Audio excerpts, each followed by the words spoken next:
아,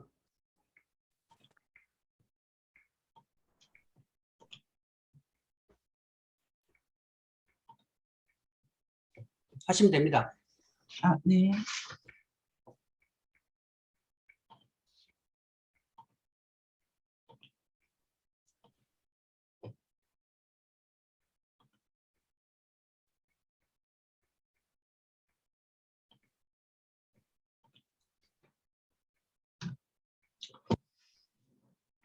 여러분 안녕하세요.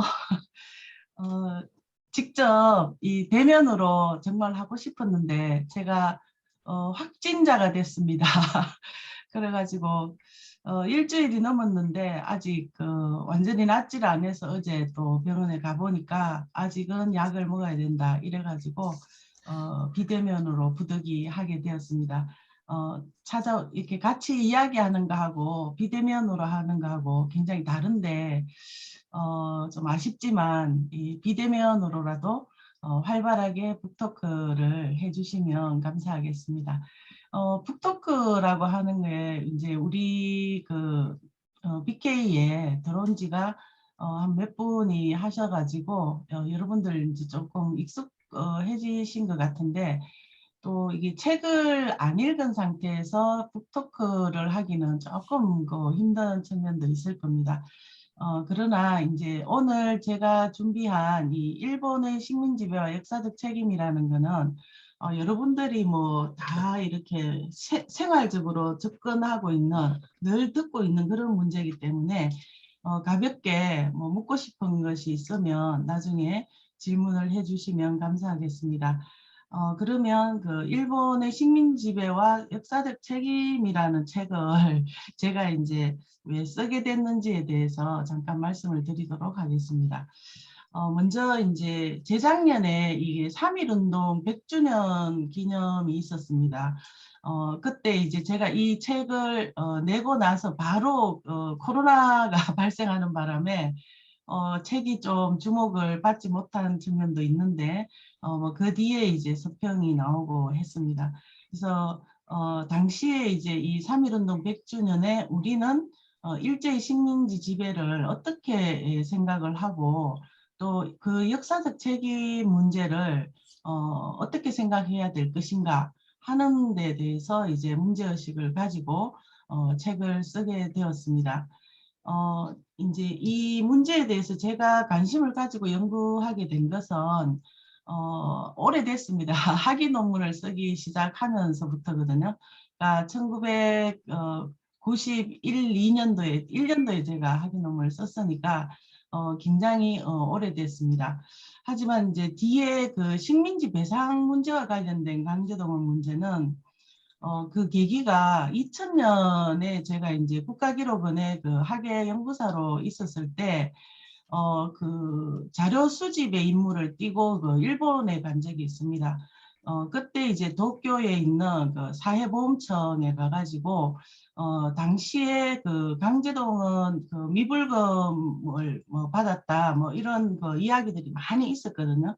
그래서 이제 아시아 태평양 그 모임이 있습니다. 피해자 모임이. 그 피해자 모임에서 이게 이제 그 저축 그 통장이라든지 자료라든지 이런 게 일본에 분명히 있는데 얘들이 내놓지를 않는다. 이렇게 제가 이야기를 들었습니다. 그래서 이제 제가 사회보험청에 가서 그때 이제 일본 정부에 가가지고 씩씩하게 그 자료를 내놓으시오. 이렇게 이제 제가 이야기를 했어요. 하니까 없다는 거예요. 그러면 그때 당시에 이게 저축을 사람들이 했다고 하던데 그러면 저축 관련 그런 것도 없느냐 그러니까 없대요. 그래가지고 이제 이 사람들이 지금 거짓말을 하고 있구나. 이제 이걸 그때 이제 알았죠. 그래서 이제 사회보험청에 가서는 그 저축 그 은행 보험 증서 뭐 이런 것들이 있을 텐데 하나도 내놓지 않아 가지고 그러면 법적으로 이 그 사회보험청에서 저축을 하고 보험을 하라고 한 그 법적 근거를 나타낼 수 있는 자료라도 내놔라. 이제 이렇게 이제 요구를 했습니다. 무식하면 씩씩하면 용감하다고 어쨌든 그 젊은 헬기에 이제 가서 이제 이야기를 했어요. 그래 하니까 이제 뭐 어쩔 수 없어 가지고 자기네들 뭐 70년사 이렇게 쓸 때 저축 그런 그 국민저축이라는 게 있었는데 그거라도 그 양식을 뭐 복사를 해 줬습니다. 그래서 이제 원본은 하나도 못 찾고 이제 그 복사본 하나 달랑 들고 이제 돌아올 수밖에 없었거든요.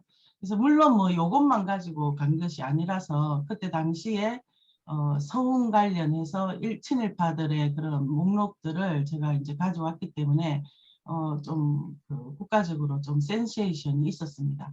어쨌든 이제 이 책을 쓰게 된 것은 이 식민지 배상 문제와 관련된 강제동원 문제 이것이 도대체 어떻게 되어서 지금 이런 상황이 되었는가 하는 그 의문 여기서부터 이제 시작을 되었고 그 다음에 이제 그 실질적으로 우리가 이제 역사를 실정을 해서 이제 그 진실을 밝히는 게 역사지 않습니까?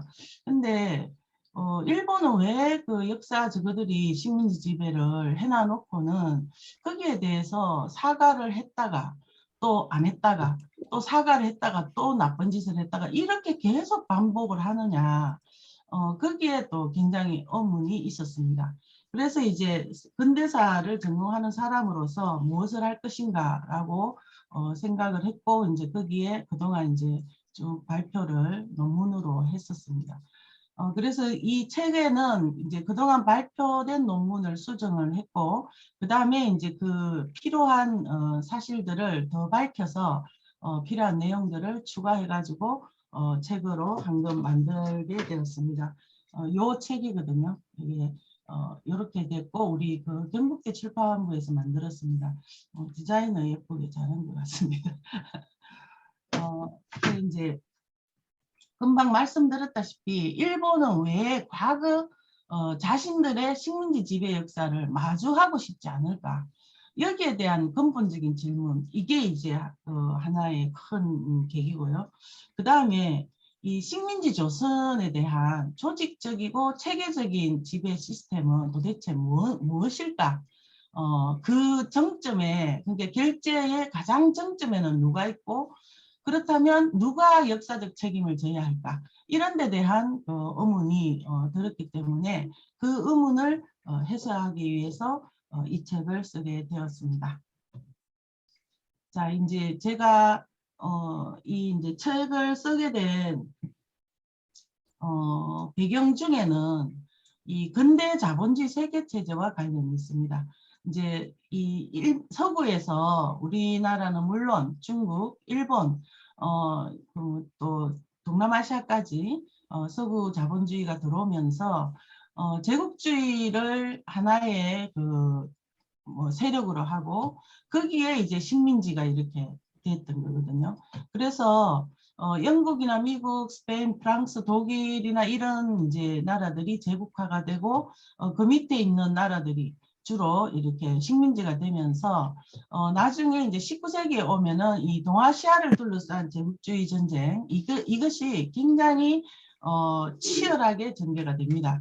그래서 이제 영국이 홍콩을 그 지배 홍콩을 가지고 오고 중국을 거기 이제 강제 개항을 시켰고 그다음에 미국이 이제 1854년에 또 한포 외교를 해가지고 일본을 개항을 시켰습니다. 근데 그걸 배워가지고 이제 그 당시에 일본이 이제 우리나라와 이 대만을 이렇게 식민지로 삼는 후발 제국주의로 되는 이제 그런 그 사정들이 있습니다. 그래서 그 책의 그 배경은 바로 근대 자본주의 형성기에 한국이 어떤 식으로 변화되는가의 운명을 좌우하는 그런 이제 그 결제, 그런 공문서, 거기에 이제 포인트가 있다고 생각을 하시면 됩니다.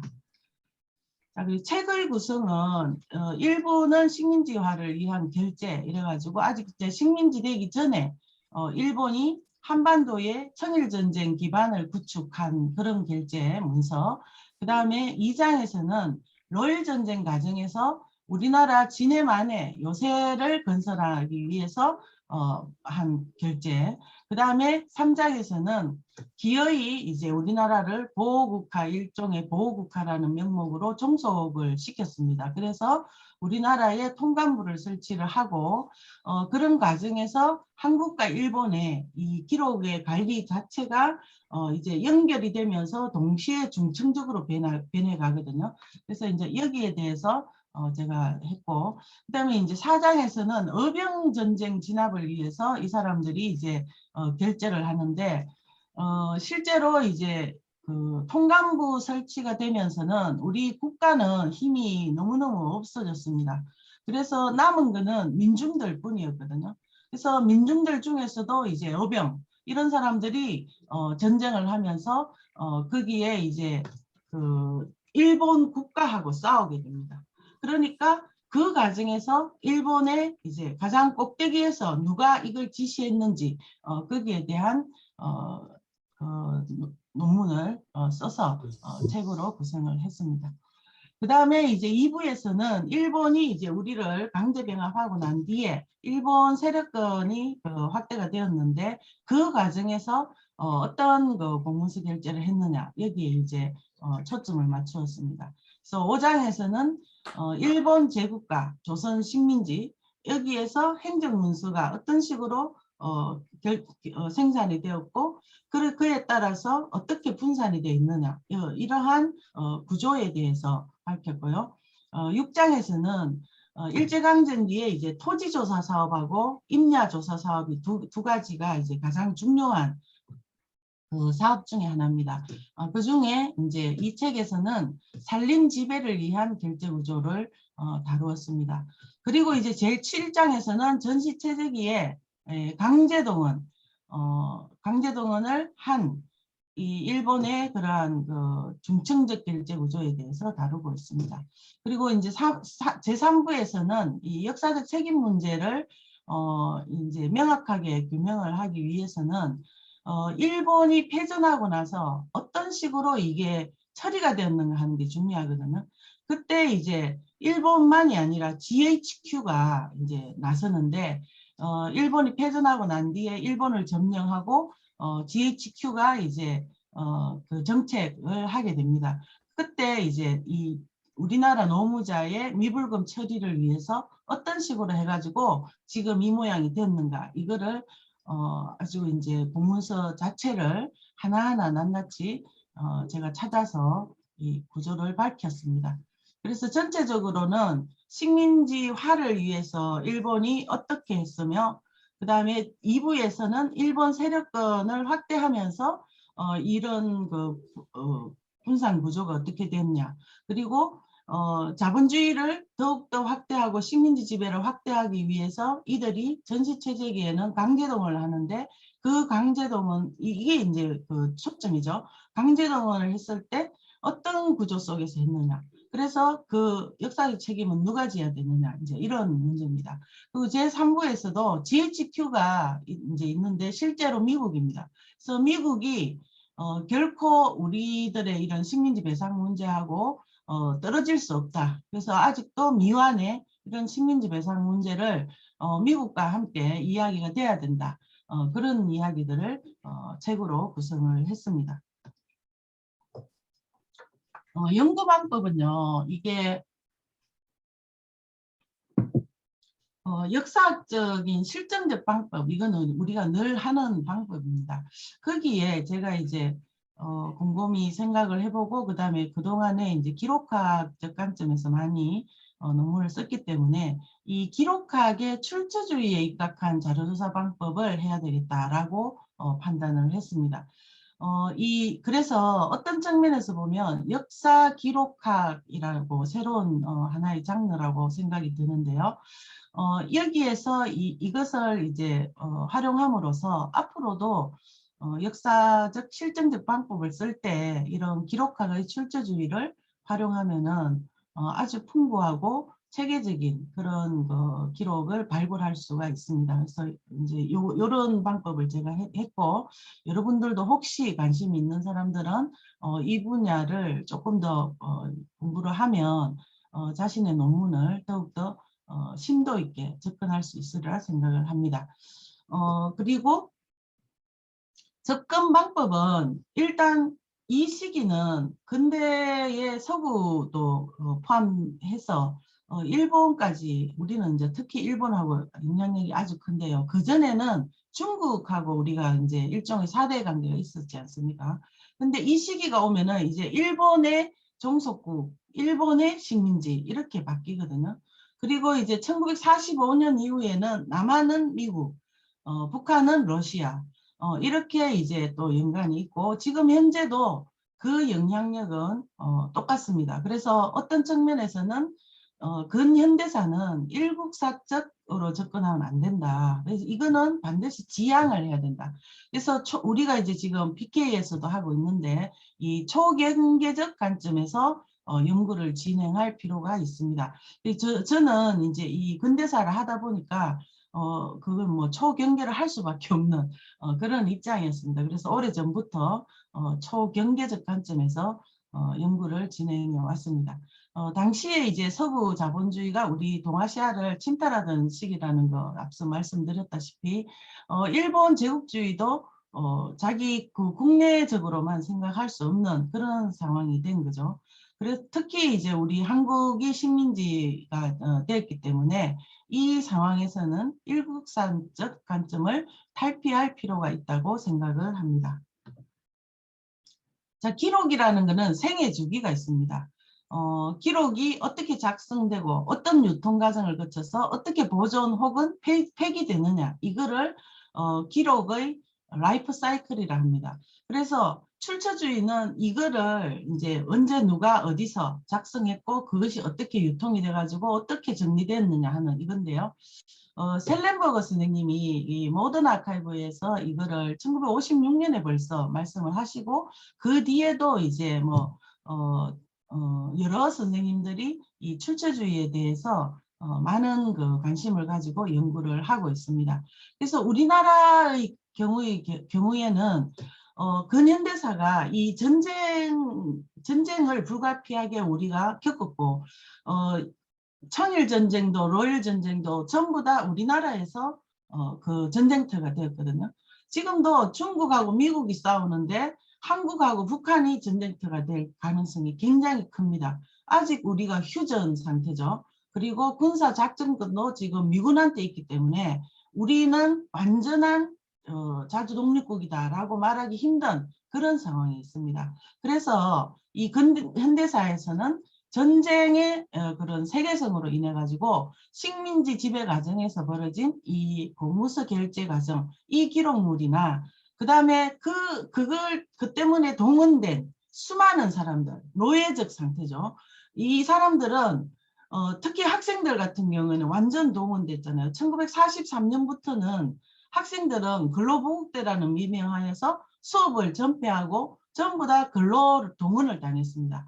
당시에 이 사람들은 ILO 그 세계 노동 규정에, 국제 규정에 18세 이하 학생들은 근로를 하지 못하도록 규정이 돼 있어요. 근데 그것을 어기고 일본은 이제 그때 이제 수많은 사람을 동원을 했습니다. 그 학생뿐만 아니라 또 일반인들까지 다 동원을 했죠. 그래서 이렇게 관련된 기록들을 지배 가정과 거기에서 동원된 피지배자들, 이 기록들을 체계적으로 파악하기 위해서는 반드시 이 출처주의 기록 접근이 필요하다라고 생각이 듭니다. 자, 이거는 뭐 기록이 무엇인가 하는 건데요. 자, 그런 측면에서 이제 제가 전체적으로 이런 연구 방법은 이렇게 썼고, 그 뒤에 이제 어떤 식으로 이거를 접근을 했느냐 하는 부분인데요. 지금 뭐 시간이 15분 정도밖에 없기 때문에 사실상 이 자료를 다 뭐 말하기는 어렵고 전체 제 1장이나 2장, 이것이 이제 우리나라의 운명하고 어떻게 관련이 되어 있는지 이걸 중심으로 말씀을 드리도록 하겠습니다. 자, 그러면 지금 그 1장에서는 청일전쟁인데, 청일전쟁은 일본하고 그다음에 여기 이제 그때 당시는 청나라가 있었죠. 청국이 있었는데 이 둘이가 싸웠어요. 이 둘이가 싸우는데 우리나라에 여기 부산에서 대구, 대구에서 전주, 그다음에 부산에서 대구, 대구에서 경성 해서 신의주까지 이렇게 해가지고 또 여기 전주에서 다시 요 밑에 강경 해남까지 여기 이어지거든요. 그래서 여기에 이제 전선을 일본이 설치를 하게 됩니다. 그래서 이게 이제 근대화라는 것과 맞물리는데요. 얘들이 근대화하기는 했어요. 전신 전선 분야에서 그 당시에 그 동아시아에서 제일 이렇게 선진적인 거를 설치를 했습니다. 그렇지만 이게 목적이 바로 그들의 청일전쟁과 관련이 있었습니다. 그래서 그런 부분에서 청일전쟁과 관련되어 가지고 이 전신을 어떻게 했느냐, 그 다음에 동원을 어떻게 했느냐, 이런 부분에 대해서 제가 1장에서 밝히고 있습니다. 그래서 청일전쟁에 대비한 인프라 구축, 이 부분에 대해서 다뤘고요. 2장에서는 러일전쟁 시기에 이제 1904년 5년이죠. 이 진해만 요새 설치를 위해서 부산의 거류 일본인을 활용해 가지고 군용지를 잠매했다 하는 것을 밝히고 있습니다.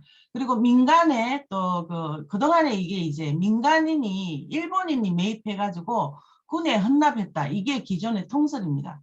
그런데 제가 이거를 살펴보니까 이거는 기존의 통설과는 다르다 하는 것이 알 수 있었습니다.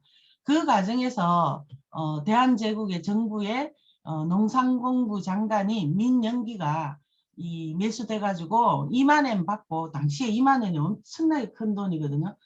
환 뭐 이러던 시기이기 때문에 그런 그 시기에 한 뭐 300억 정도 되는 것 같아요. 그래서 그런 돈을 받고 진해만 요새 설치를 위해서 전체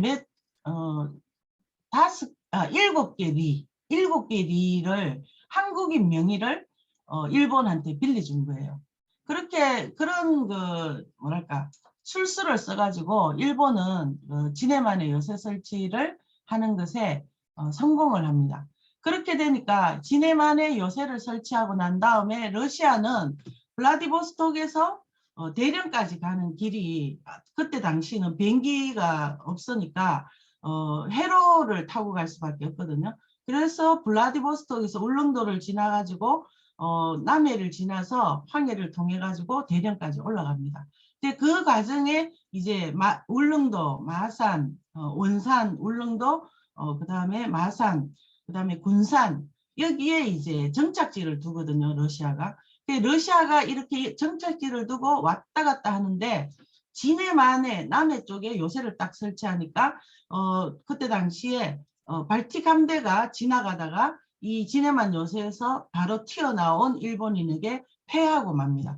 그러니까 결국 어떻게 돼요? 러시아가 지고 일본이 승기를 잡은 거예요.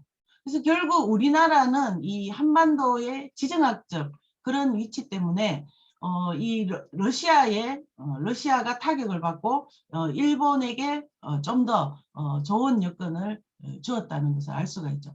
그래서 러일전쟁 시기에 진해망 요새 이 설치를 할 때 어떤 그 구조를 통해서 했느냐 하는 것을 제가 2장에서 밝히고 있습니다. 3장에서는 일본이 이제 결국 기어이 이겨가지고 우리 한국을 보호국화하게 되죠. 그거는 이제 여러분들 다 아는 내용이고, 여기에 이제 한국에다가 통감부하고 이사청을 설치를 하게 됩니다. 그래서 일본의 이 행정부서들이 원래는 육군성이 가지고 있던 것을 통감부로 그 업무를 이관하고 뭐 이런 그 과정들이 쭉 있어요. 그런데 이제 여기서 주목해야 될 거는 뭐냐 하면 통감부는 분명히 우리나라에 설치된 기관입니다. 그런데 이 통감부와 이사청을 설치하게 하는 정책, 그 다음에 누구를 파견하느냐 하는 인사 문제, 그 다음에 예산을 얼마 쓰느냐 하는 예산 문제, 제일 중요하죠. 어떤 일을 할 때 가장 필요한 게 정책을 기한하고 인사를 누군가 하고 그 다음에 예산을 누가 쓰냐 이겁니다. 근데 이거를 전부 그 일본 내에서 하고 있었다는 거예요.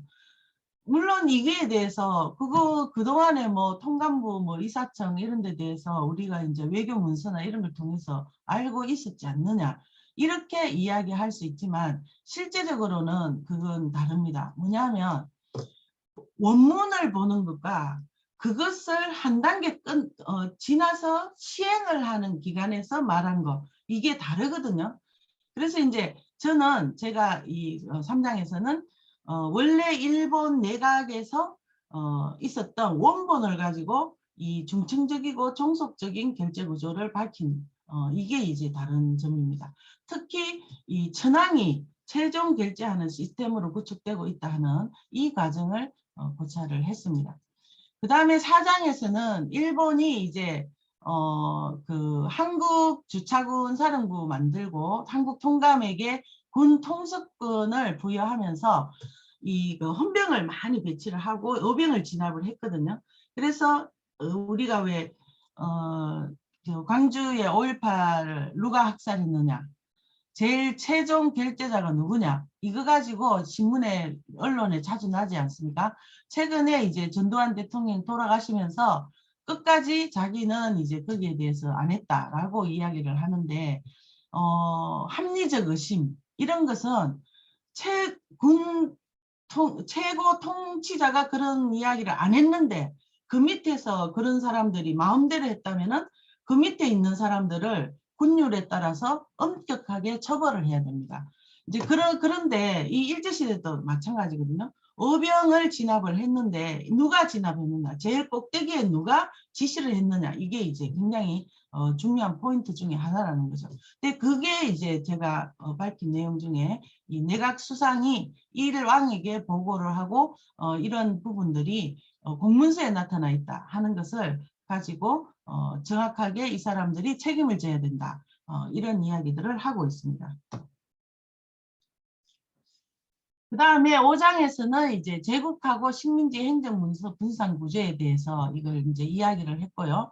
그 다음에 일제강점기 살림지배를 위한 그 결제 구조 아주 디테일하게 잘 해놨습니다. 그래서 만약에 여러분들이 이 시기에 행정문서의 어떤 그런 구조를 보려면은 5장과 6장을 한번 보시기 바랍니다. 이게 기초가 되는 부분이거든요.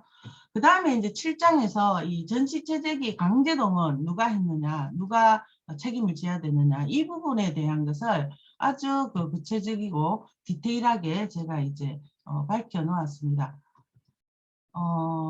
그래서 이제 전체적으로 이 시스템적으로는 뭐 제가 이렇게 밝혀 놓은 부분들은 지금까지 뭐 알고 있었던 부분도 있지만 새로 밝혀진 부분들이 또 많이 있습니다. 특히 그 강제동원 부분에서 이게 미불금으로 3부에 나오는데요. 미불금으로 돼서 어떻게 우리나라 사람들이 돈을 못 받게 되었는지 그 구조를 이제 밝히고 있거든요. 그런 부분들은 이후에 일제강제동원 피해자 진상위원회에서도 많은 뭐랄까 공감을 가지고 그 이후에 많이 활용이 되었습니다. 자, 이게 이제 이중 결제 라인에 이중 결제 라인에서 나가는 조선과 일본에서 어떤 식으로 됐는가 하는 건데요. 예를 들어서 이제 우리 도시계획을 하잖아요. 그러면 조선의 총독부의 내무국에서 내무국 토목과에서 기한을 합니다. 그러니까 예를 들어 대구면 대구에 어느 지역에 이 도시계획을 하겠다. 이게 1938년도 그 기록이 있습니다. 지금 현재 대구 강력시 기록관에 남아 있거든요. 근데 그 기한 기록이 있고 그걸 심의실에 해부해가지고 총독이 1차적으로 결재를 합니다. 그러면 이제 지금까지 우리가 일제 시기를 생각하면 총독이 무소불위의 힘으로 모든 것을 다 했다 이렇게 생각을 좀 많이 하고 있지 않습니까? 근데 그게 아니라는 거예요.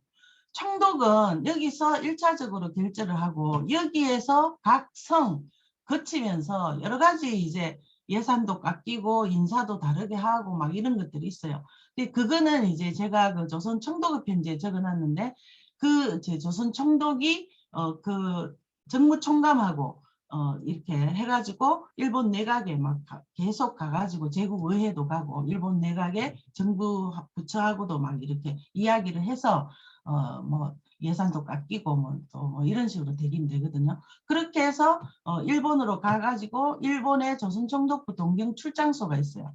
거기에서 이제 청무성에다가 이 이제 왔다 갔다 하면서 그 총독하고 정무총감, 총독은 조선에 있고 정무총감은 일본에 있습니다. 그래서 일본 동경 출장소에 있는데 왔다 갔다 이제 편지를 통해서 자기들의 정책을 하게 됩니다.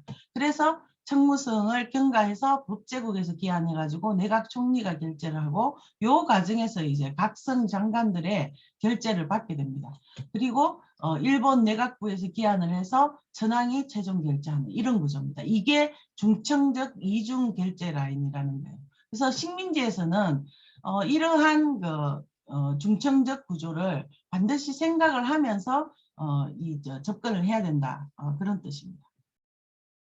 이게 당시의 기록물이고 이 기록물들은 전부 지금 일본 국립공문서관에 있습니다. 아까 이야기했죠. 유통 과정이 어떠냐 그리고 보존 과정이 어떠냐 이게 기록물 사이클이라고 그랬잖아요. 그래서 지금 현재 조선총독부에서 요게 조선총독부에서 했던 거고요. 요게 내각에서 생산했던 겁니다. 그래서 요거는 조선총독부에서 생산해서 결국 일본의 지금 공문서관에 지금 있는 거예요. 그러니까 이 기록의 라이프 사이클을 보니까 원래 조선에 있어야 될 것이 어디로 가 있다? 일본에 가 있는 거예요. 그래서 일본의 걸 하지 않으면 근대사는 공부를 할 수가 없습니다.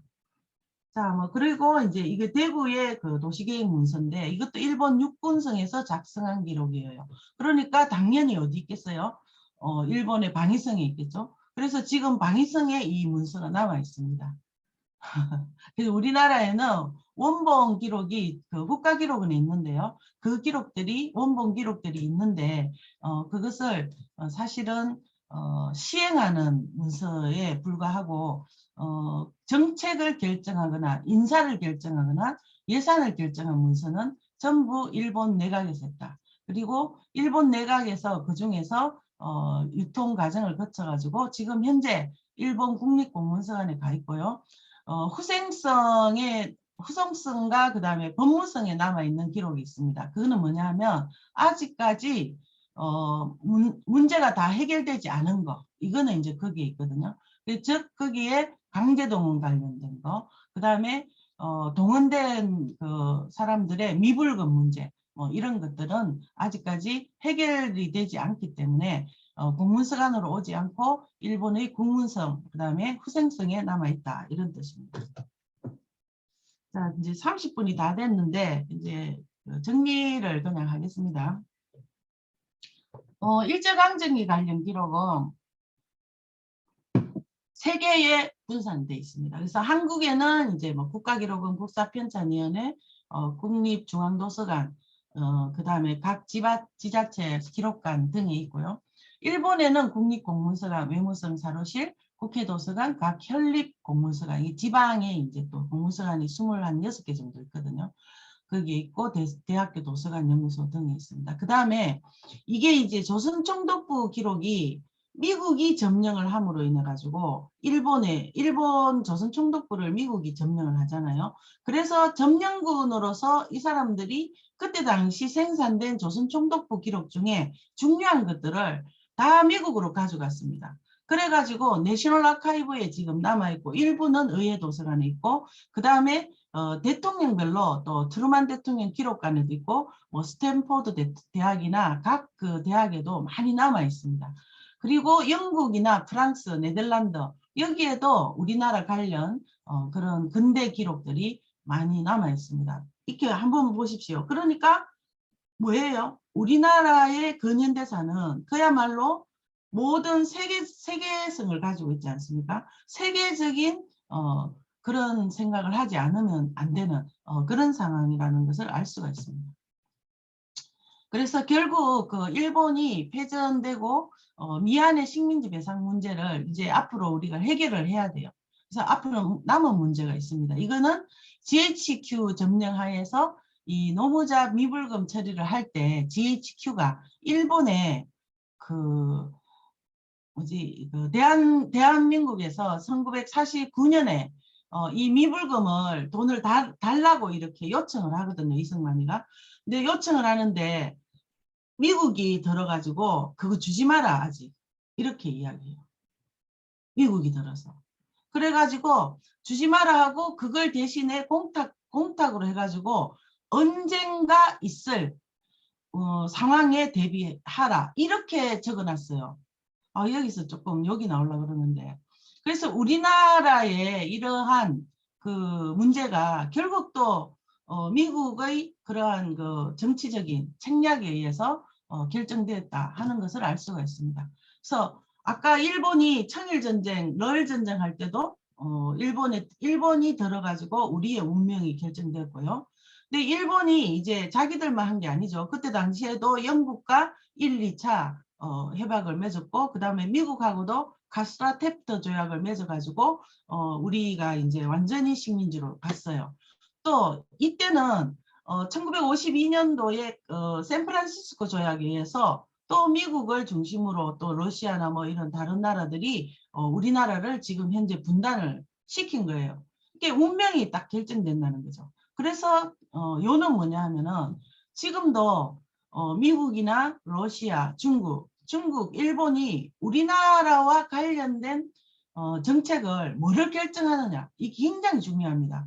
항상 이걸 봐야 되는데 문제는 그 결정 사항은 그 기록은 비밀 기록이란 말이에요. 그래서 우리의 운명을 얘네들이 결정을 해도 우리가 몰라요. 언제 알 수 있느냐? 30년 지나야 알 수 있어요.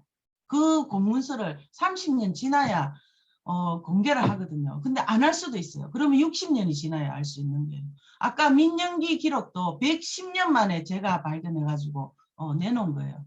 그렇기 때문에 우리나라처럼 이런 지정학적 조건에서 아주 열악한 이런 나라들은 주변에 있는 그런 그 세계적인 차원의 대응이 필요하다 하는 것을 알 수가 있습니다. 자, 이게는 이제 뭐 그때 당시 했던 기록들이고요. 이게 이제 요거는 이제 우리나라에 남아있는 기록이죠.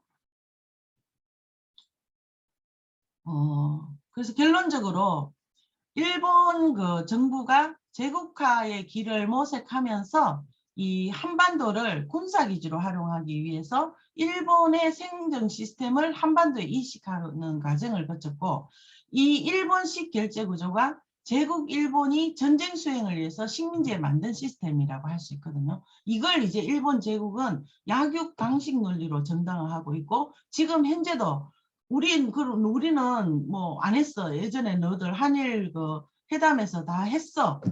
다 뭐 청산했다 그러거든요. 그 뭘 청산했는지 그걸 밝히라고 문서를 내놔라 해도 내놓지 않잖아요. 그래서 이제 기록 전쟁이라 하는 것을 알 수가 있습니다. 그리고 이제 이 그 식민지 지배와 관련해 가지고 역사적 책임 문제는 앞서 최종 결재권자가 천황이기 때문에 당연히 천황이 지어야 돼요. 근데 천황은 1953년에 샌프란시스코 조약 이전에 메가더하고 근데 미국하고 이 그 딜을 했어요. 천황은 그대로 두자. 우익들이 설치니까. 그래서 천황은 그 놔두고 전범재판에서 8명이 사형당하는 걸로 모든 것이 끝났어요. 거기에서 식민지 배상 문제, 특히 우리나라와 같은 이런 조선 식민지 배상 문제에 대해서는 일체 논의조차 되지 않았어요. 그렇기 때문에 앞으로도 이 철저한 사료조사 분석을 통해 가지고 식민지 조선의 결제 구조를 더욱더 명확하게 밝혀내고 일본의 식민지 지배 책임을 입증해야 될 필요가 있다. 그리고 이 책은 이제 그런 책입니다. 그래서 그런 측면에서 학술적 의의가 있다고 생각을 합니다. 그래서 향후 과제는 식민지 배상 문제에 대해서 국제적 처리 과정에 대한 국제법적 분석이 필요하고요. 그 다음에 70년 이상 방치되어 온 한반도 내 강제동원 실태 규명. 근데 이거 외에도 문화재 반출 문제 이런 게 있거든요. 독도 문제도 있죠. 그런 문제들을 이 이제 근대사에서 또 밝혀내야 될 필요가 있습니다. 위안부 문제도 제가 이 책에서 적어놨습니다. 그거 지금 말씀을 못 드렸는데 노르웨이로 갈 때, 보르네오로 갈 때 군사 그러니까 군 육군성이 실제로 이 사람을 50명 더 좀 이렇게 달라 뭐 이런 내용들이 있거든요. 그런 내용이 다 있음에도 불구하고 일본은 우리는 모르세 하는 거예요. 그러니까 정부하고 이제 또 학술하는 분들하고 이게 좀 또 다 다르거든요. 그래서 그런 문제에 대해서 실태 규명을 해야 된다 하는 거. 그 다음에 이제 아까 내가 제일 처음에 말씀드렸다시피 융복합적 이런 학술 이론 여기에 기반한 역사 연구가 필요하다 하는 거. 그 다음에 한국, 북한, 일본, 미국 등의 그 식민지 처리 문제에 대한 재고가 필요하다 하는 겁니다. 특히 아직 일본하고 북한하고는 정상화가 되지 않았어요. 우리는 국교 정상화가 됐지만 북한하고는 되지 않았기 때문에 향후에 북한과 정상 회담이 이루어질 경우에는 남한에서 해왔던 그동안의 그러한 것들도 다 라운드 테이블 위에 놓여지게 됩니다. 그래서 거기에 대비해 가지고 연구를 해야 될 필요가 있다. 이렇게 생각을 합니다. 짧은 시간에 제가 뭐 이야기를 하려 하니까 뭐 사실 준비된 거는 좀 많이 있어요. 뭐 지도 같은 거 이런 것도 다 이렇게 해놨는데 그건 다 줄이고 여기서 이 정도로 발표를 마칠까 합니다. 네, 감사합니다. 네, 감사합니다. 여러분들 뭐 비대면이니까 좀 힘드시겠지만 그래도 그 밑에 보면은 반응할 수 있거든요. 반응 좀 부탁드리고. 네, 벌써 박수 올라오네. 네, 일단 그 강의는 그 책에 대한 소개 그리고 왜 이 책을 집필하게 되었는가 이런 문제들은 우리 김경현 교수님께서 잘 설명해 주신 것 같습니다. 책이 어떤 식으로 또 짜질되는 건 다 이야기됐고요. 자, 이제 남은 시간이 한 20분 정도 남아 있는데 여기서 이제 학생들의 다양한 질문들 좀 받아보고 참 이거는 저희들 참 예민한 문제죠. 또 경제 과정이 또 많이 또 접하고 있는 문제이기도 하고 그래서 이런 전반적인 문제를 다 한번 뭐 이야기할 수는 없겠지만 그래도 부분적이나마 또 우리 좀 이런 부분은 잘 이해가 안 된다라든지 이런 거 있으시면 질문을 좀 부탁드리도록 하겠습니다. 질문인 학생은 카메라를 켜시고 저한테 얘기를 하면 해드리고요. 만약에 카메라가 안 된다 그러면은 채팅창에다가 질문을 올려주시면은 제가 대신해서 교수님한테 질문을 해드리도록 하겠습니다. 자, 혹시 질문 있으시면은 질문 부탁드릴게요.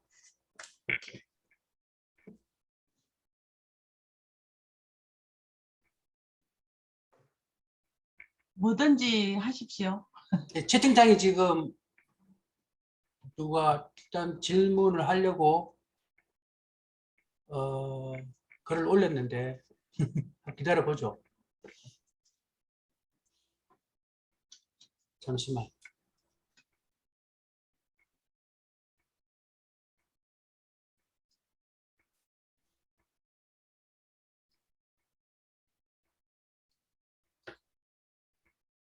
PPT 자료 채팅창으로 남겨주실 수 있으신지요? 궁금한 모양이네. 이거 교수님 그 저작권 갖고 있는 건데. 그 교수님이 이 학생한테 알아서 좀 부탁드립니다. 네. 예, 심상호 학생 나한테 개인적으로 이야기하세요. 예. 할 수 있는 것도 있고 할 수 없는 것도 있고 그래서. 아마 그러실 것 같습니다. 예. 네. 혹시 뭐 다른 질문 없으신가요? 배가 고파가지고 빨리 가고 싶은 거 아니에요? 그러실지도 모르겠습니다. 잠시 학생들 생각하는 시간을 드리기 위해서 제가 최근에 어제 아닌가 뭐 뉴스에 크게 났었죠. 그 교과서에 위안부 삭제해버리고 그 금인전 교과서에다가 위안부라는 용어 다 없애버리고 아까 계속 발표하시는 그 교수님 책에 나와 있는 강제동원 그 이제 네. 강제라는 용어를 아예 빼버렸다 그러더라고요.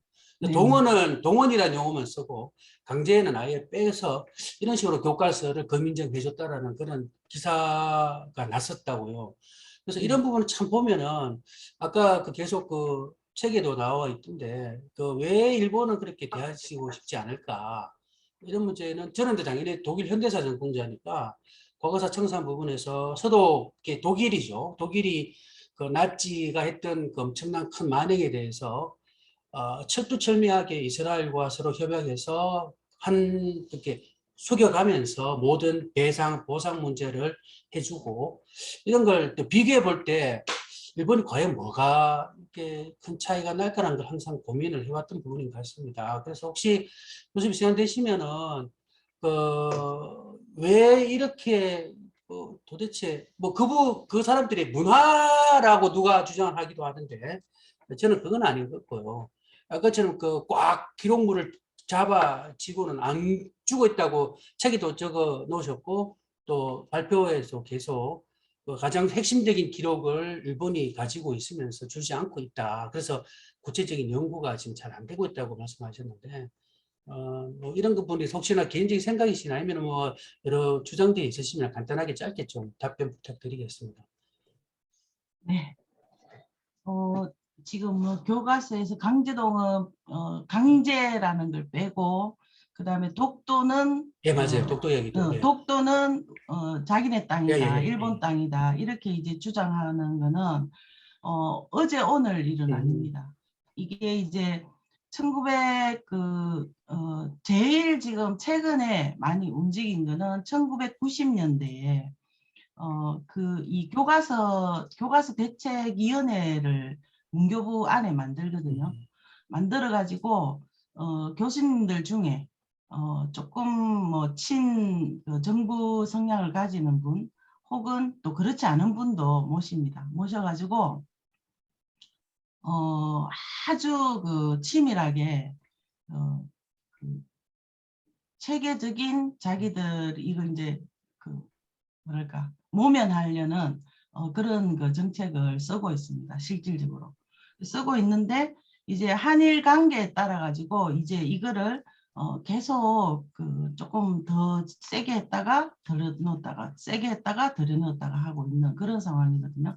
그래서 특히 그 4년 5년 전부터 이제 독도는 다케시마는 일본 땅이라는 거를 아주 그 대대적으로 막 그 선전을 하기 시작하는데 그게 이제 지도라든지 뭐 이런 그 각국 대사관 이런 데도 친일 성향을 가지는 그런 세계의 여러 나라들이 있거든요. 거기에는 이걸 다 뿌렸어요. 다 뿌리고 돈도 많이 이렇게 줍니다. 그래서 그때 왜 저 하버드 대학의 그 선생님 있잖아요. 예, 램지어 선생님. 음, 그 선생님 같은 경우도 돈을 이제 받고는 실제 위안부 문제에 대한 그런 그 논문까지 썼지 않습니까? 그래서 그 논문을 쓰고 나서 또 많은 사람들이 거기에 대해서 또 반대를 하고 있고 하지만 결국은 한국의 국격에 따라 가지고 일본은 계속적으로 지속적으로 그런 행동들을 합니다. 왜 그럴까라는 걸 저도 이제 좀 많이 생각을 해봤는데 1차적으로는 이제 식민지 지배에 대해서 책임을 지지 않으려는 태도죠. 근데 이거는 이제 독일이 식민지 그때 피해 당한 사람들을 찾아서 그 미래재단에서 돈을 이제 지불하고 그 사람들에게 참으로 그 사죄하는 그런 이제 행동들을 해서 많은 부분들이 좀 이렇게 그 뭐랄까 마음으로 위로가 되는 반면에 일본은 지금 자기들이 한 행동들에 대해서 책임을 안 지려고 하는 행동이거든요. 그래서 이 책임을 왜 안 지려고 하느냐 하니까 너무 이게 많이 저지른 거예요. 특히 위안부 문제 이런 거는 거기 일본에서 제가 이제 교육할 때도 보면 일본의 젊은이들이 왜 지금 와가지고 위안부 문제를 들치냐 이거야. 왜 그러냐 하니까 자기들 할아버지 일이다 이거지. 그래서 자기 할아버지들이 군대를 갔다 왔으면 다 그 나쁜 짓을 한 거 아니냐. 그러면 너무 자기들이 그 인격적으로 초라해진다는 거예요. 그래, 그런 이제 뭐랄까 그 문화 이런 것들이 좀 있거든요. 그리고 이제 제일 큰 거는 뭐냐면 정부가 바뀌지 않은 겁니다.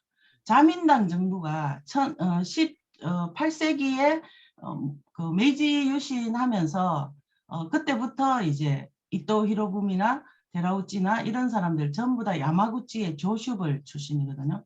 지금의 그 아베도 조슈벌 출신이고 아베의 그 외할아버지인 기시 노부스케도 전부 그 야마구치 출신입니다. 하기 출신이에요. 그 아주 작은 그 도시인데 거기서 이제 권력을 잡고 있는 게 지금 백 몇십 년간 계속 그 사람들이 잡고 있고 딱 한 번 2년인가 민주당이 집권한 적이 있어요. 그 외에는 계속 자민당이거든요. 그러니까 이 사람들이 뭐 그 잡고 있다는 정권을 잡고 있다는 것은 결국 그 일본의 자본 이것도 그 사람들이 다 잡고 있다고 생각하시면 돼요. 언론도 마찬가지고. 뭐 그러다 보니까 결국은 자기 그 조상들이 한 거에 대해서 책임을 지지 않겠다는 그런 거고, 그 다음에 이제 가장 그 큰 거 중에 하나는 미국의 책임도 있습니다. 미국이 우리나라가 그 한국 전쟁할 때 분명히 일본은 패전국이고 적국이거든요. 그리고 자기들이 점령을 했어요. 그런데 50년에 미국은 어떻게 했습니까? 결국 그 우리나라의 그 한국 전쟁에 드는 그런 그 무기 이런 거를 일본이 생산하도록 했거든요. 그러니까 일본은 거기서 이제 완전히 이제 그 패전으로 자기들 거기도 막 그 도쿄라든지 뭐 히로시마 이런 데 다 부서졌었거든요. 거기에서 일어나 가지고 결국은 또 아시아에서 동아시아에서 또 아주 그 중요한 나라로 부상을 한 거 아닙니까? 그러니까 결국은 우리나라의 이러한 문제들은 우리나라만의 문제가 아니라 국제 정치적 문제다. 그리고 이 지금 사과를 하니 많이 이런 문제도 위안부 문제도 미국이 하원에서 했을 때는 상당 부분 좀 활용한 측면이 있습니다. 물론 뭐 좋은 그런 걸로 한 것도 있지만 예, 국제 정책적으로 보면 그렇고요. 독도 같은 경우에는 이제 그거를 분쟁 그 대상으로 올려버리면 국제법에 올려지거든요. 근데 국제 지금 재판하는 그 재판관들이 일본인들이 많아요. 거기 올리면 이제 독도는 자기네 땅이 되는 겁니다. 그러니까 우리는 실질적인 지배 이걸 계속 강조하고 있고 거기는 분쟁 대상이 아니다라는 거 가만히 있는 거죠. 오히려 그런 식으로 하고 있는데 이 부분도 미국의 그런 부분들이 상당히 있습니다. GHQ가 독도 그거 가져갈 때 처음에는 독도도 다 우리나라 땅이라 했다가 나중에 이제 그 바뀌거든요. 그래서 일본이 아주 간사하게 외교를 엄청 잘합니다. 지금도 마찬가지고요. 그래서 우리나라의 이러한 부분들도 결국은 식민지 지배 문제뿐만 아니라 지금 현재의 문제를 포함해서 외교부에 역사하는 사람들이 들어가야 돼요. 그래가지고 외교적인 이런 것들을 대통령이 바뀌더라도 계속 이을 수 있는 그런 게 돼야 되거든요. 그래서 여러 가지 문제들이 뭐 있다고 보입니다. 이 정도면 되겠습니까? 네, 감사합니다. 뭐 다양한 그 이유가 있습니다. 정치적인 이유, 정권 교체가 안 됐다는 거. 그리고 네. 문화적으로 본다면은 뭐 당연히 그 자기 조상, 자기 할아버지에 대한 그것이 나의 곧 뭐 아픔, 뭐 부끄러움으로 될 수 있는 이런 건 서양하고 좀 문화가 다른 것 같아요. 그렇죠. 할아버지는 할아버지고 아버지는 아버지고 나는 나라는 그런 어떤 분리적인 문화가 있다면 서양은 우리 동양은 그게 아니잖아요. 어떻든 간에 생물학적으로 이게 있으니까 뭐 그런 네. 부분이라든지 경제적으로 너무 규모가 크다는 부분도 상당히 그거는 뭐 실질적으로 충분히 이야기가 되어 있는 것 같습니다. 미국 그렇습니다. 이야기도 이건 뭐 당연히 그래 연결되어 있는 거고요. 독도 문제는 또 그 말씀드린 대로 방금 말씀하신 대로 그 분쟁지구 이게 러시아의 쿠릴 열도하고도 막 맞물려 돌아가서 일본은 어떤 간에 계속 러시아 쪽으로 쿠릴 반도하고 우리는 독도 문제로 계속해서 이거를 끌고 가려는 그런 상당한 의도가 있는 것 같습니다. 자, 하여튼 간에 충분한 대답 해주셔서 감사드리고 학생들이 이제 또 혹시 생각해 보신 게 있으시면은 뭐 카메라 켜시고 말씀을 좀 해주시면 좋겠습니다.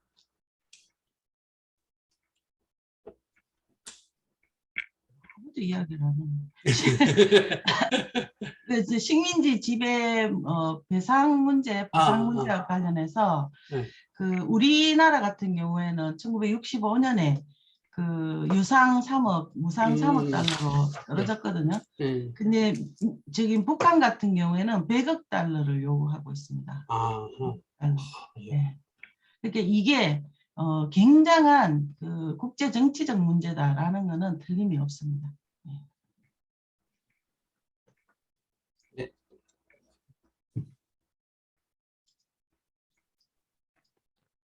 네, 교수님, 그 경북대 이희을입니다. 혹시 질문 하나 해도 괜찮지 여쭤봐도 되겠습니까? 네. 하십시오. 예, 잠깐 비디오 좀 잠깐. 네. 아이고. 네, 안녕하십니까. 개인적으로 또 북한 얘기가 나와서 궁금한 게 있는데, 혹시 그 강제 동원이나 이런 걸로 해서 우리나라 정부랑 이제 북한이랑 협의를 해서 혹시 그 일본이랑 공동 대응한 그런 선례가 있는지 좀 궁금해서 여쭤보려고 합니다. 네. 강제동원 관련해서 북한이 직접적으로 이렇게 하고 있지는 않습니다. 내부적으로 한두 번 이야기한 적은 있고요. 그 이제 국편이나 그다음 국가기록원 이런 쪽에서 정부 차원에서 접근한 적이 있는데 그때는 이제 사이가 좀 좋을 때였죠. 근데 이제 실질적으로 이걸 어떻게 하자라고까지는 가지 않았습니다. 그때 저도 이때 참여했었습니다.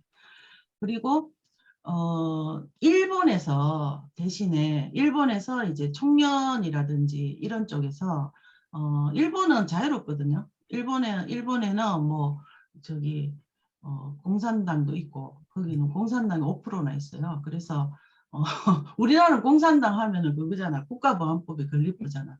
그런데 일본에는 국가보안법 안 걸리거든요. 그리고 실질적으로 거기서 이제 활동하는 그 강제동원 진상 규명을 위한 시민 네트워크라는 단체가 있습니다. 그래서 그 단체에서 이 그 북한 쪽 그것까지 같이 하자 이래가지고 이제 청년의 그 대표되는 사람하고 그 다음에 이게 남한에 대표되는 사람, 그 다음에 일본에 이제 있는 분 이렇게 해서 같이 강제동원을 진상규명하자 하는 그런 게 있었고요. 그 다음에 한 개는 이제 그 일본에 있는 그 청년에 계시는 분이 우리나라 국가기록원에 그 강제동원 관련 기록을 기증을 한 사례가 있습니다. 거꾸로. 그래서 기증을 한 사례가 있고 이제 그때 이제 이 그 강제동원 문제는 같이 해야 된다 하는 그런 그 의견들은 있었는데 이것도 뭐 벌써 십수년 전의 이야기입니다. 그래서 앞으로도 강제동원 문제는 남한만의 문제는 아니거든요. 그래서 그 북한하고 이제 만약 그 학술 교류라든지 이런 것들이 있게 되면 같이 하면은 참 좋을 거라는 생각이 듭니다. 네, 감사합니다. 네. 남북 관계가 좀 더 훈풍이 불기를 기대해 보겠습니다. 지금 뭐 선제 타격한다는데 무슨 항상 굴곡을 거쳐왔기 때문에 오르막이 있으면 내리막도 있고 내리막이 있으면 오르막이 있겠죠. 네, 또 시간이 지금 얼추 다 돼가는데 마지막 한 분한테 더 질문을 여쭤보고 오늘 행사를 서서히 막을 내려야 될 것 같습니다. 혹시 꼭 이 질문은 우리 전문가이신 우리 김명 교수님한테 하고 싶다. 한 분만 더 받겠습니다.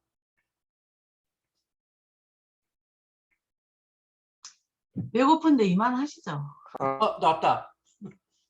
주지훈 한 분 학생. 나올 것 같습니다, 지금. 네, 주지훈 학생 안 그래도. 제가 질문 드리겠습니다. 네. 네, 하늘이 돌아갔는데, 먼저 발표 잘 들었습니다. 그 책도 읽어봤었는데, 책을 읽어보면서 제가 공부할 때 서류들이, 정책이 시행될 때 기한 문서를 보지 않고 시행령과 시행 문서들만 조성 충북부 자료 들려서 봤다는 반성을 하게 됩니다. 네, 궁금한 게 있는데, 네. 강제동원은 식민지 전 시기에 걸쳐서 이루어졌지만 주로 아시아 태평양 전쟁 이후에 확대된 것으로 설명되고 있습니다.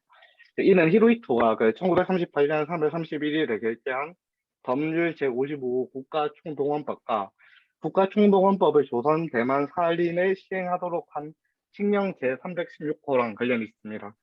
그렇다면 강제동원은 일본 국내랑 조선, 대만, 사할린 등에서 이루어진 것으로 보이는데, 일본 세력권에서 전방위적으로 이루어졌다고 보이는데, 교수님께서 출경기를 이야기하신 만큼 현재 대만이나 사할린 지역에서는 강제동원을 어떻게 조사하고 연구하고 있는지 궁금하고, 그리고 교수님이 사업하신 거에 제가 참여를 했을 때 그 대구 경북 지역의 학생의 일제 공사시설 강제동원 실태를 같이 공부를 했었는데, 강제동원이 공출 노동력 동원, 군인 구속 등의 병력 동원, 아니면 위안부 같은 성동원 등 여러 가지로 이렇게 이루어졌는데, 이게 그걸 그 동원을 해체하는 그 시행 문서나 이런 데서 기한 문서에서 어디에 어떤 조직을 어떻게 그 동원을 하자 이런 게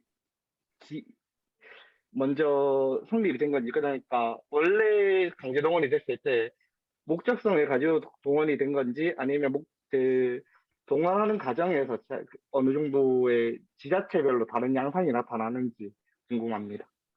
어, 짧게 부탁드립니다. 네, 알겠습니다. 짧게는 대만하고 사할린 일본 국내 강제동원에 대해서는 거의 연구가 없습니다. 그 다음에 대만하고 그 사할린 같은 경우에는 있기는 있는데 우리처럼 이렇게 하진 않아요. 그 이유가 뭐냐면 대만은 개인적으로 돈을 다 받을 수 있어요. 무슨 말인지 알겠죠? 그러니까 이게 있었다 하는 사실들에 대한 연구가 필요한 게 이제 현실적으로 필요해가지고 우리도 이제 시작을 했거든요. 물론 그거 아니라도 뭐 연구를 해야 되겠지만 현실적 필요가 있으면 더욱더 많은 연구를 하게 되는데 대만은 개인 자격으로 다 돈을 받을 수가 있어요. 일단. 그러니까 이제 이 연구가 좀 그렇게 많지 않다 하는 걸 알 수 있고, 사할린 같은 경우도 이거는 이제 러시아 관할이거든요. 러시아 관할이라서 러시아 쪽에서 뭔가 해야 되는데 러시아는 워낙 땅덩어리가 커가지고 이 사할린 문제 이런 거 가지고 그렇게 많은 그 외교적인 출혈을 하지 않는 걸로 제가 알고 있습니다. 일단은. 그 다음에 이 목적성을 가지고 했나, 이거는 당연히 법으로 목적성을 가지고 했고, 그 다음에 지자체별로 다른 거는 있습니다. 더 적극적인 사람이 있는데, 덜 적극적인 사람이 있는데 다르겠죠? 공부를 해도 핵심을 가지고 엄청 열심히 하는 사람이 있는 반면에 좀 설렁설렁 하는 사람도 있잖아요. 똑같아요. 이것도 법도. 그래서 법으로 하라 하니까 목표 채우려고 세 사람 동원시켜라. 그러면 막 세 사람 뭐 자기 뭐 그런 거 빼고 이제 뭐 하여간 뭐 자기 친구나 옆에 있는 사람까지 다 동원하는 사람이 있는가 하면, 야 이거는 좀 별로야, 이 정책 자체가 별로야 해가지고 또 좀 그거 사람을 사서 하는 경우 뭐 이런 것도 있고 그렇습니다. 그래서 지자체별로 상당히 다르다. 하지만 강제동원의 조직적 그런 그 기구, 이거는 전국적인 차원에서 됐고 상당히 체계적으로 됐다 하는 것을 알 수가 있습니다. 네, 답변 네, 준비된 감사합니다. 거라고 알고. 자, 오늘 얻은 시간이 벌써 한 1분이 지났습니다. 오늘 행사는 이렇게 마무리 짓도록 하고요. 일단 원래를 추구해 주신 우리 김기남 교수님한테 박수 부탁드리겠습니다. 수고하셨습니다. 네, 시간까지입니다. 감사합니다. 네. 네, 학생 여러분들도 아마 좋은 시간 됐으리라 생각을 하고요. 다음 행사 때 다시 뵙도록 하겠습니다. 자, 오늘 여기서 행사를 마치도록 하고, 우리 단장님 혹시 뭐 지금 듣고 계시면은 한 말씀 하실 생각 없으십니까? 죄송한데. 아니면은 그냥 네, 끝나도록 하겠습니다. 자, 수고하셨습니다. 오늘 북토크 제5회 북토크 행사 마치도록 하고, 자 여러분 점심시간이 어떻게 잘 모르겠는데 늦은 점심 맛있게 드십시오. 코로나 조심하십시오. 건강하십시오. 다음에 뵙겠습니다. 감사합니다. 감사합니다.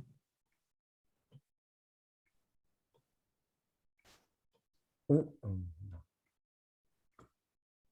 네, 수고 많으셨어요. 아, 예, 죄송합니다. 제가 또 갑자기 훅 들어가서. 좀 해제를 금방 예. 못 시켜가지고 아, 뭐 예, 따로 예. 할 일 말은 아, 예, 없으니까 네. 알겠습니다. 네, 네. 네, 수고 많았어요. 네, 수고하셨습니다. 전부 다. 네, 네. 점심 맛있게 드세요. 안녕히 계십시오. 다 나가주시면 제가 녹화 중지하고 전부 다 처리하겠습니다. 고생하셨습니다, 선생님. 수고하셨습니다.